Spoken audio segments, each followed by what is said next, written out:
Welcome to Revolutionary Lumpen Radio with your co-hosts Ryan, the Zen Marxist, What up?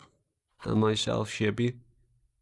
Hello everybody, it's been a while since, not even a while because we've had a Patreon episode, but yeah, it's been nearly a month since we last uploaded an episode on RSS feed, so I'd really want to get one out. So what we're going to do today for you is read two articles from the Fight Racism, Fight Imperialism newspaper run by the Revolutionary Communist Group in the UK.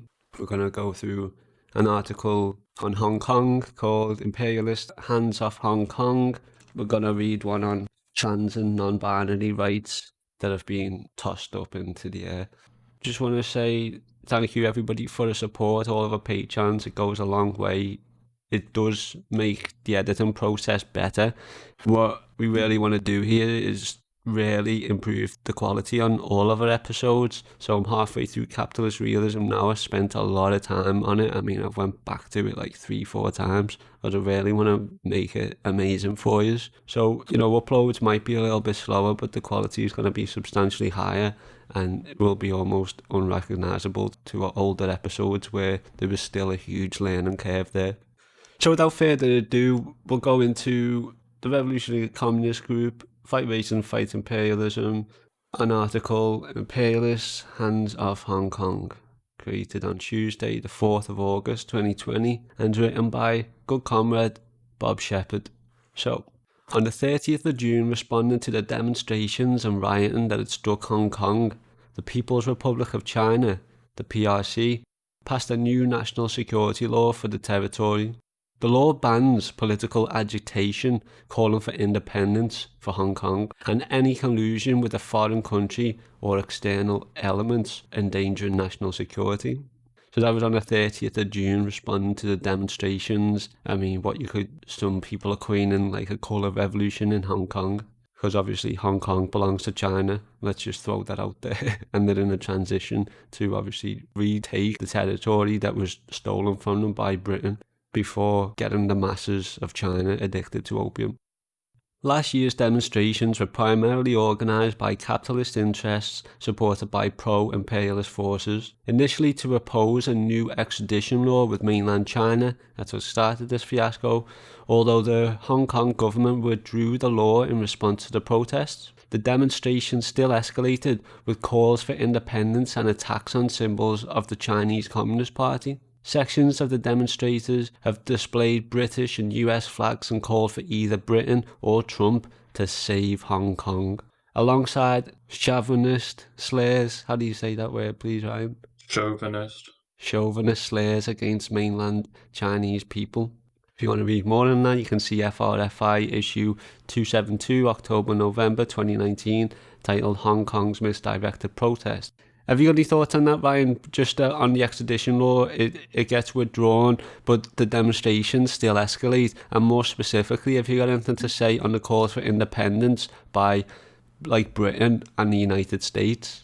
Obviously imperial powers aren't there to do what's in the best for China or Hong Kong as countries. What they want is what would be best for the international bourgeois in those countries. But when it comes to making a law against banning political agitation, that won't stop. Of course, everyone knows that the political agitation is being used by Western forces to faux discourse, but creating a law against it isn't going to stop it. In the same way that laws against drugs don't just make drugs disappear. Yeah. Well, they tried. I just want to comment on that, saying, just ask Iraq what freedom and democracy looks like when it's brought to you by the United States and coalition forces. 2 million Iraqis dead. So the response to British imperialism to the PRC's actions was contrived outrage expressed with characteristic arrogance. Boris Johnson condemned the law for supposedly breaking the 1985 Sino-British Joint Declaration, which laid the grounds for Britain quitting Hong Kong in 1997. The territory had been occupied by Britain since 1841. Johnson hypothetically declared, "It violates Hong Kong's high decree of autonomy and threatens the freedoms and rights protected by the Joint Declaration. Freedoms and rights were alien for Hong Kong under British colonial rule, with no local elected representatives and repression for campaigners for the reunification of Hong Kong and the PRC. The Royal Hong Kong Police was a paramilitary colonial force which enforced imperialist rule by terror. The British government then announced a blatant attempt to destabilise Hong Kong society, that nearly 3 million Hong Kong citizens would be eligible to apply for residency in Britain. This includes the 350,000 who hold British national overseas passports issued before the 1997 handover, and over 2.5 million who are eligible to apply for a British national overseas passport. There would be no income test for these immigrants, and after 5 years they would be able to apply for settled status and then citizenship.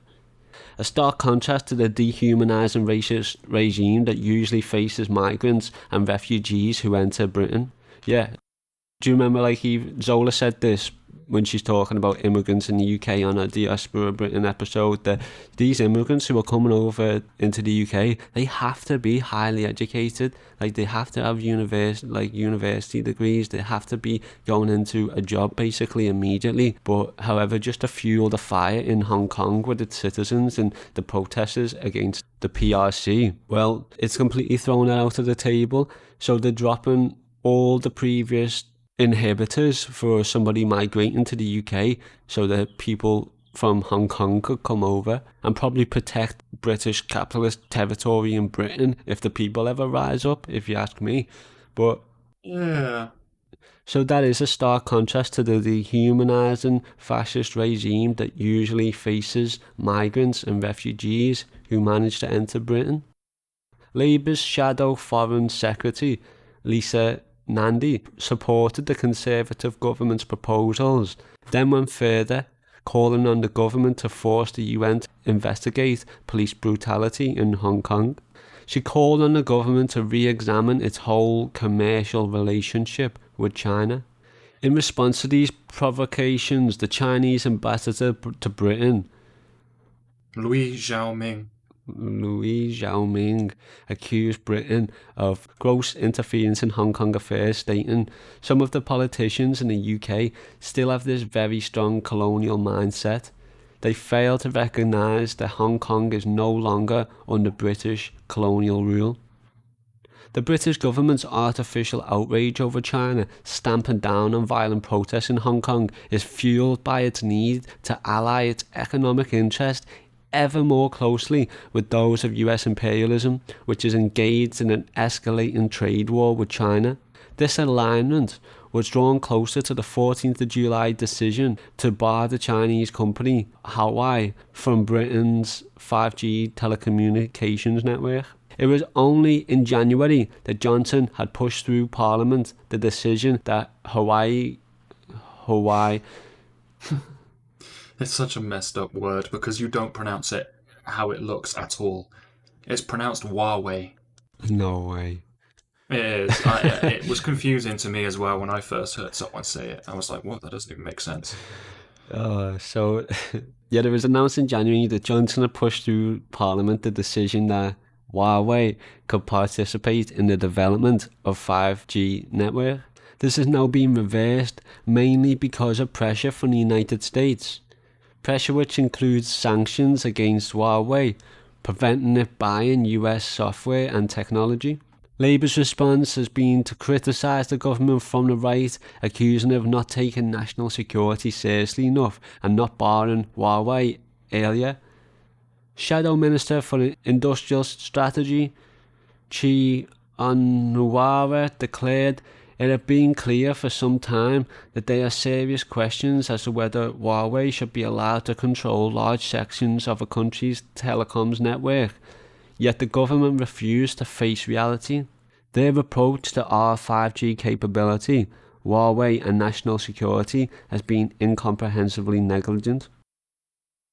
For the Labour Party, it is natural to want to strengthen and defend national security of the British imperialist state. It sees no contradiction in simultaneously condemning the PRC for defending its own national security and territorial integrity against attempts by imperialism to drive a wedge between Hong Kong and the Chinese mainland. That was Bob Shepard. Five and Fight Imperialism, issue 277, August-September 2020. So this is, you see it all the time online. It was more prominent in the past than it is now because COVID's took over from the limelight. But, if there wasn't COVID, you'd probably still repeatedly see all these protests on TV, on bourgeois media outlets in support for the protesters of Hong Kong being liberated by imperialist nations. So what's your thoughts on this situation? What did you get from that article, Ryan? I don't know why 5G would inherently be a threat to national security. I mean, if their concerns are over who controls it, then that makes sense because they would understand that because they control all of Comcast and Sprint and all of those, they know the power that they get from those organizations because that's how the NSA originally started its global surveillance program. They had two options. They could basically capture the whole internet from scratch, or they could just go to the broadband providers and say, let me tap the lines.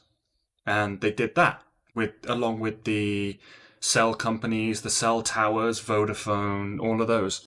Like I said, in the United States, it's Comcast, Sprint. Over here, it's like Orange, GE, Vodafone, all that jazz. But the 5G as a technology isn't an issue. Their issue is going to be over basically who controls it. Because they understand that there's no such thing as an apolitical system or technology. So ultimately, someone, somewhere, is going to be in control of it. So they just want it to be them instead of someone else. Yeah, that was a good point there, Ryan, because like I said, it's the protests on Hong Kong aren't so much on the news everywhere, but it's this debate over 5G, China trying to take over everybody's internet and steal everybody's data, especially with TikTok. You know what I'm saying? Isn't this just business rather than politics? Well, business is politics, right? There's nothing in reality that's not political.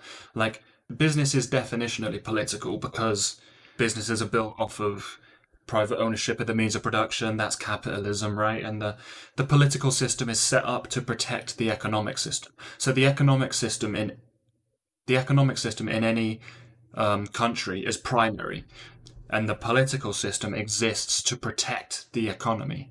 That's why you'll never find on a ballot paper any system other than capitalism, because that's off the table, right? They're never going to allow you to choose between different economic systems on a political system because the political system is set up to defend whatever economic system they have. Because we live under capitalism, you will never find anything other than two capitalist parties on the ballot.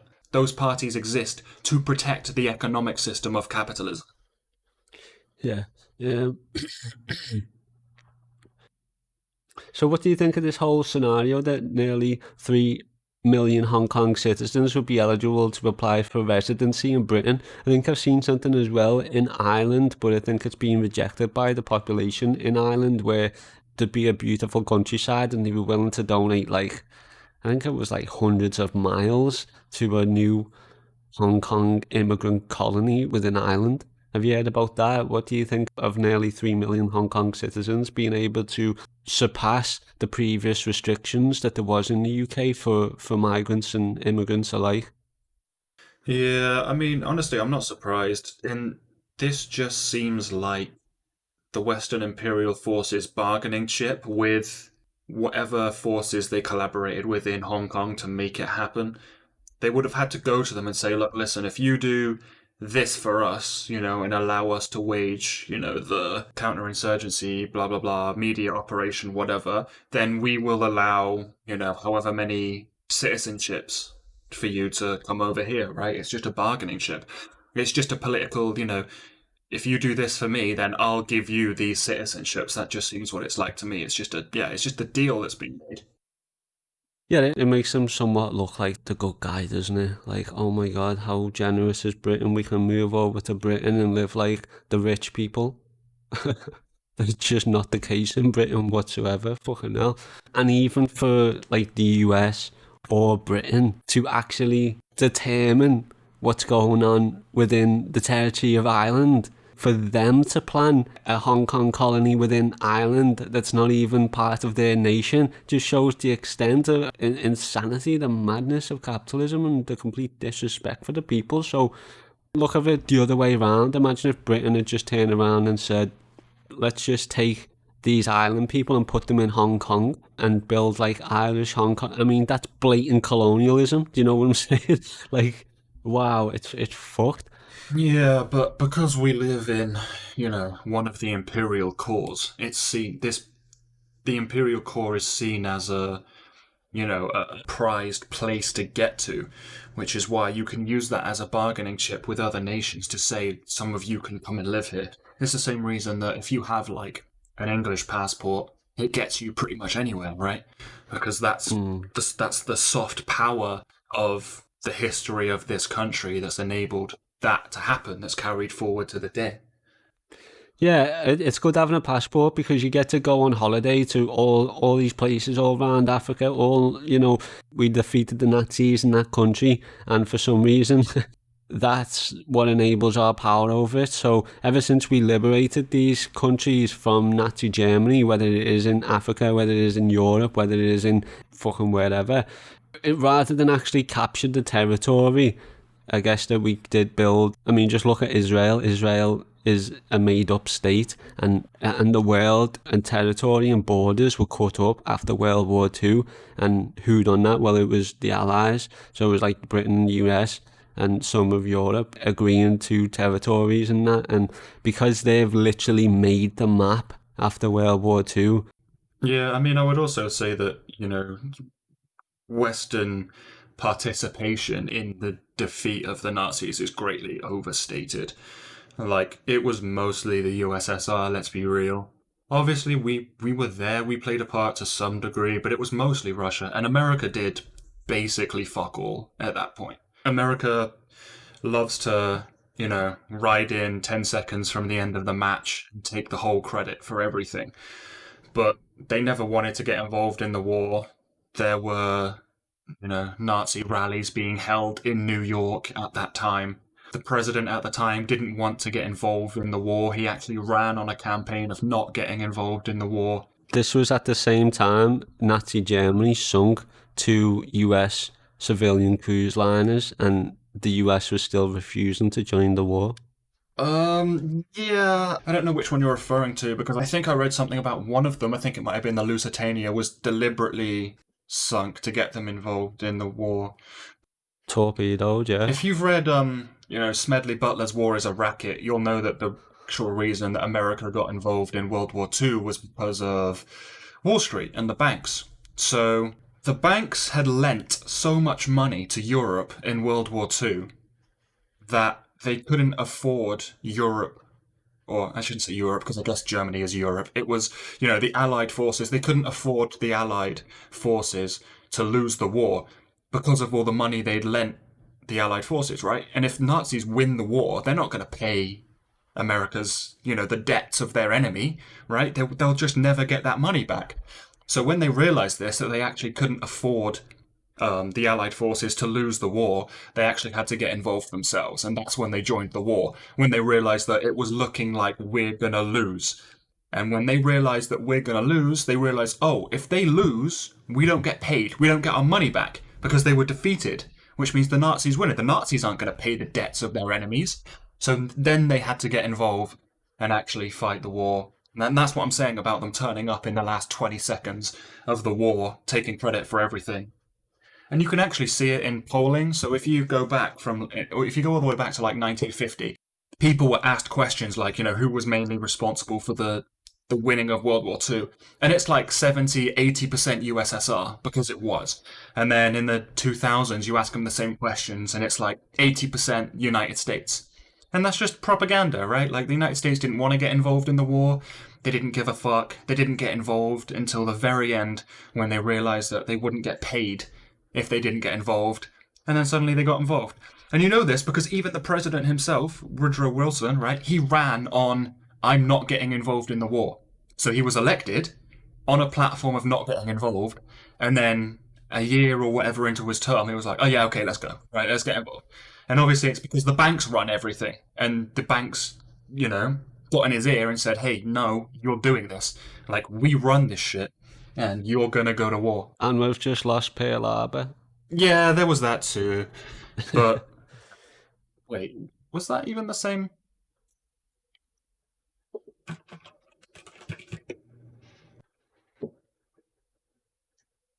That was before, though. That was 41. There actually might have been more time here than I thought. So they were actually involved since 41 through to 45. Fucking mostly just trading ships with us for our fucking territory all around the world. Who knows? That's how Britain lost its global empire. Was we had to trade our colonies and our territories to the United States for cruisers and destroyers, so that we could actually cross the Atlantic. Because obviously we're an island, we have to get resources from overseas, and we literally could not produce the ships necessary to do that. We lost our entire empire during this. We traded it with the United States for a navy to defend our shores, and then that's how America became the superpower today, because they've literally got Britain's old territory and probably have built bases on the bases which we've built. Yeah, I have no idea. I'm not like super informed on that, but what I do know is that the United States participate, or the credit the United States gets for participation in World War II is greatly over exaggerated. Like, they make themselves out to be, kings of the world, we're the greatest ever, we did everything, we single-handedly defeated everyone bad ever. But no, they didn't. They much less of a role in reality than they will have you believe. But of course, because of the power of the US propaganda machine, all you ever see is, Band of Brothers, Saving Private Ryan, and all the films and everything, which makes everyone think that, well, they basically did it solo, right? They were the only ones involved. But no. I'd love America to go back to being isolationist. I don't think they ever have been, have they? I mean, you could go all the way back to the founding of the country. You're totally on it. No, you're right. Because they had, like, the fucking banana company, the fucking... Yeah, that's what I'm saying. Like, I don't know about prior to World War II, just because my history isn't too great. But since... It was all Latin America. That's where you were, yeah. It was just he left Europe and Africa that's all post alone. World War II, yeah. Yeah. Okay. Yeah, but to be honest, like, the founding of the country was built on slavery, right? So the idea that, and they stole those people from other countries. So the idea that they, like, only ever kept within their borders when they are literally a country of Europeans that left Europe, went to America, then stole slaves from Africa to build their own country. I'm not gonna call that country an isolationist country, you know what I mean? Well, I'm glad that I could bring that up so that you could debunk it, because that's an interesting point, and I think people should reiterate that if they do ever hear that America was at one point isolationist, because it's just simply not true. I mean, especially not since World War II. I mean, if you look at all of everything they've been doing globally since World War II, it's been, total US hegemony all the way through, Latin America, South America, just everywhere. Yeah, just everywhere. Just the whole globe they have seen as nothing but theirs, honestly. Yes. And it continues to this day, for sure. So let's finish up on this article now. Before we move away from it, what, like, kind of principled line do you think that people should have, on the Hong Kong situation? The North Star should probably be to defend against US imperial forces, no? It makes sense to me. I mean, just everything in this article, from 5G wars to setting up colonies for Hong Kong people in Britain and Ireland, which the again, just to reiterate, imagine 3 million British people all flocking to Hong Kong and moving there. That's like, I don't think there's ever been colonialism on a vast scale, but how do you manage to spin this so that it's positive? It genuinely blows my mind. Yeah, so we'll move on. If I had a principal line, I would just say, similarly, oppose Western imperialism, oppose imperialism. China is owed Hong Kong. It was taken from it, it was stolen from it. And more than anything, the West are fighting for Hong Kong through information campaigns. It's like military strategic to have territory literally on mainland China. Because obviously if you give that up, think of what you've got to do to recapture that territory from dug-in Chinese forces. It's not something any military general or commander-in-chief anywhere in the world would willingly do. I mean, thinking about it now, there's probably some strategic parallels to be drawn between Hong Kong in this scenario and like Cuba in the Cuban Missile Crisis, right? Definitely. Like Cuba was a small territory that was in firing range of the United States that Russia put missiles on, and Hong Kong is a little territory within firing range of China that the United States is. Definitely. I just thought of that, and I guess it sort of makes sense, maybe. Yeah, well, I mean, obviously, I'm not saying that the United States is putting missiles on Hong Kong to fire at China, but I'm talking about the strategic importance of that little outpost. Cuba and Hong Kong both had very strategic importance when it came to the greater political. Let's move on to this second article now. It's written by Sheila, Rubio. This is on a later issue, the latest issue of Racism, Fight Imperialism. It's the 278th paper for October-November 2020. It's titled Trans and Non-Binary Rights Tossed Up into the Air.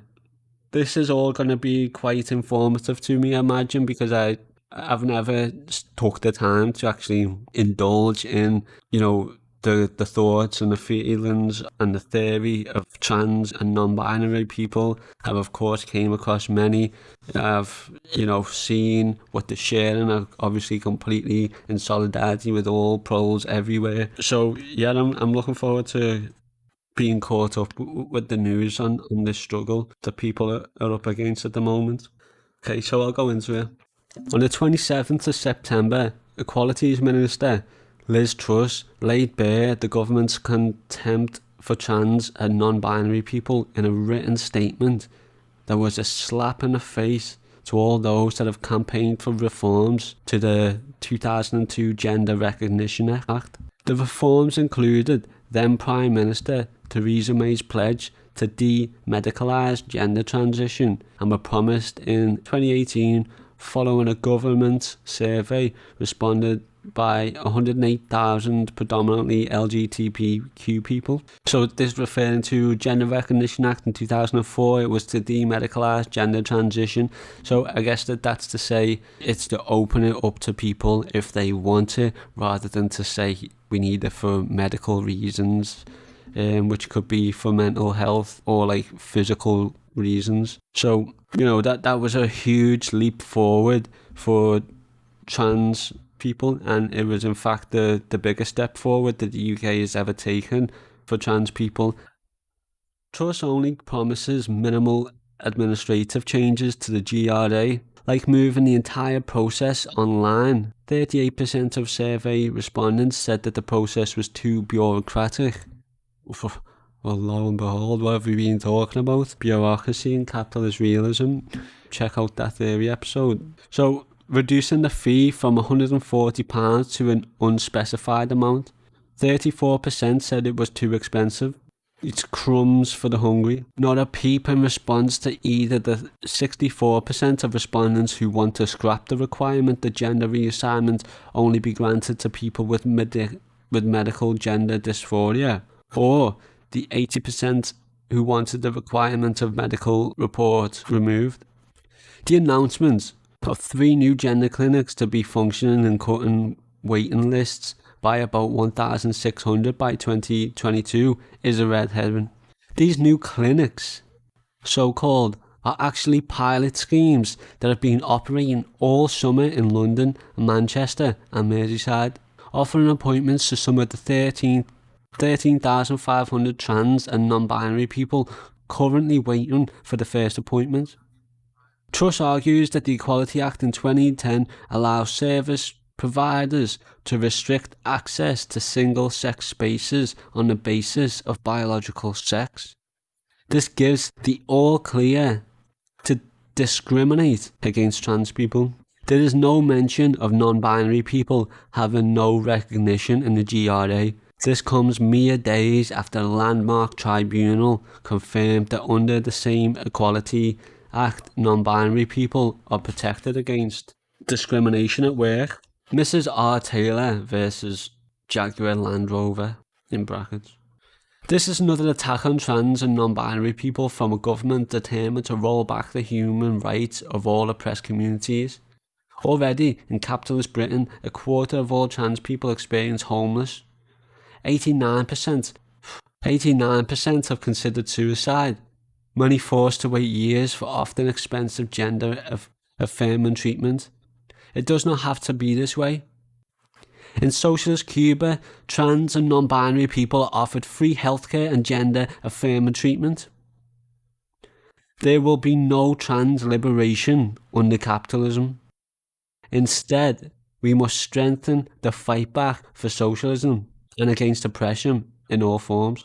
Wow, that was a really informative principle report there by Sheila Rubio. Any thoughts on that, Ryan? Yeah, for sure. I mean, we know what conservatives do when they get in power, and they make it as difficult for all, minorities or disabilities, sexual or otherwise, to, basically just to live lives. And they do that to all people. It doesn't matter whether you're an ethnic minority or a sexual minority or anything. They're going to make it as life as difficult for you as they possibly can. And yeah, that's just what they do, I guess. I mean, it's a disaster, but it shouldn't be a surprise to anyone at this stage that they basically want those people dead. That is what it is, and it sucks. Fucking hell. Obviously, yeah. The greed of a capitalist doesn't care what gender you are, doesn't care what fucking species you are. It only cares about how it can exploit your labour, exploit you, and it's just going to keep doing that until you burn out and you roll up and die. It's vicious. However, it is important, particularly important, and I'm really great. I'm really pleased that I read this article and we're getting out there, because it was really a potent finish on there will be no trans liberation under capitalism. Instead, we must strengthen the fight back for socialism and against oppression in all of its forms. If you're trans, you're one of the 89% people who suffer from suicidal thoughts, or you're one of the quarter of trans people who are homeless. We wanna fucking fight for you. We wanna liberate. We just need to underline the fact that capitalism is never gonna liberate you. Don't get your hopes up. Put your energy and your enthusiasm into the revolution, the cause. Just to reiterate again, in socialist Cuba, trans and non-binary people are offered free healthcare and gender affirming treatment. Jesus. You know what I'm saying? It's proper upsetting, mine, because we could fucking do this tomorrow. Yeah, of course, but that's just the ideological contingent that they have. But I think ultimately it's going to be their downfall, right? Because even, I mean, personally, I think that there's a hard limit on the life of capitalism that's imposed by global warming, at least in its current form. Because the hard limit is the state of the planet itself. Like, you cannot continue beyond what the planet will allow you to do, right? Like, we're still at mercy to nature. I mean, we are nature, right? Like, the idea that capitalism can continue even though it's literally destroying the planet, you can't. It won't allow you to. Not in the present form. Now it can, devolve one way or another, morph into a different thing. You can end up with something like eco-fascism. But the idea that capitalism as we currently experience it, as it is today, is going to live forever is ridiculous. It's simply not. And I think that's the view from the sort of systems. But when you talk about individuals and you come down to sort of individuals, they want basically straight white people to be the majority. But that will never happen because not only are you retreating and blocking yourself off from the world, you're becoming an ever more smaller and smaller group of people, sort of backing yourself into a corner. And then at some point, you're going to look around and it's just going to be, 20 of you trying to grip on to power. And it just won't work. So it doesn't matter how much they want, like, the straight, cis white men to be it just won't. It doesn't even matter whether I want it or not. It doesn't matter whether the bourgeois wants it or not. What is. What has happened will happen. And there's nothing they can do about it. It's not even a matter of whether they think it's good or bad or right or wrong. It will happen whether you think it or not. Wow, yeah, okay. I haven't got many more thoughts than that because I haven't took the time to engage in the historical struggle of trans non-binary people. But that's something I would like to do. If there's listeners out there, you're trans, non-binary, please get in touch. We'll speak to educators. Really like to know more about this because, knowledge is power. I'd love to have the power so that we can convince people to join the struggle, stand side by side with the pros all around the world, and hopefully do the tricky thing, which is to topple capitalism before we all die. So, yeah, please get in touch. Pretty much. All right, Ryan. We could end it there unless you got anything else to add on. Don't think so. Not about those two. Okay. Again, thank. I could just bullshit about whatever though, if you want. Why would you like what's whatever? I have no idea. I was just scanning Facebook. You haven't talked about the Trump COVID thing or. Oh yeah, let's do Trump COVID. First of all, hilarious. I mean, if there was such a thing as cosmic justice, that's pretty much it, to be honest.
memaye wamalela-po oh zindikile memaye ajabonjila nanongongo memaye ditalandeliye meremeya memaye lajidiwa mongo Vilya memaye vililungula oh Nalangana memaye yenda gosimo Sifuli valya memaye utwe umbala Izizame ngoma ye yandenda yapa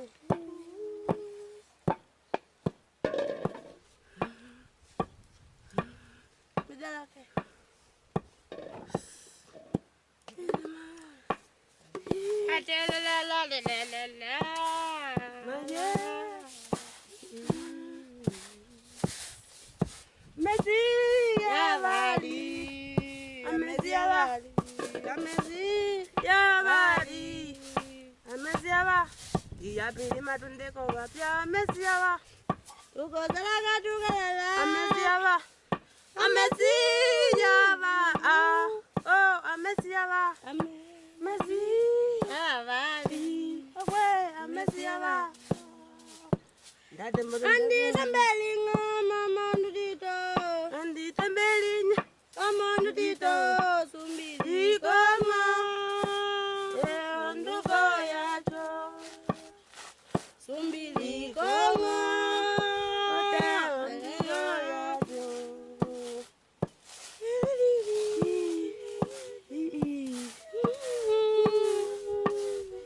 Sumbili kongo onduko yacho Sumbili kongo onduko yacho Bakasiba kwamba dabongili vinda kwa imulyo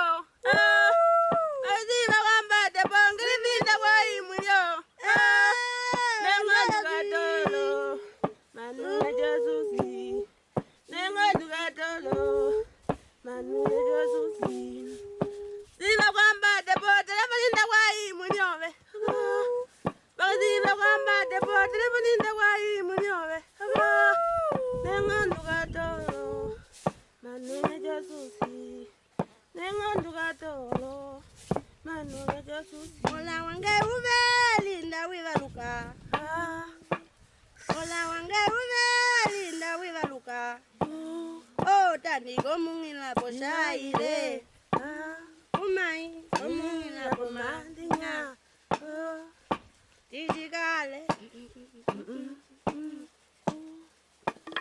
Osanya iyangala Tiyendukila kokwange Takomoa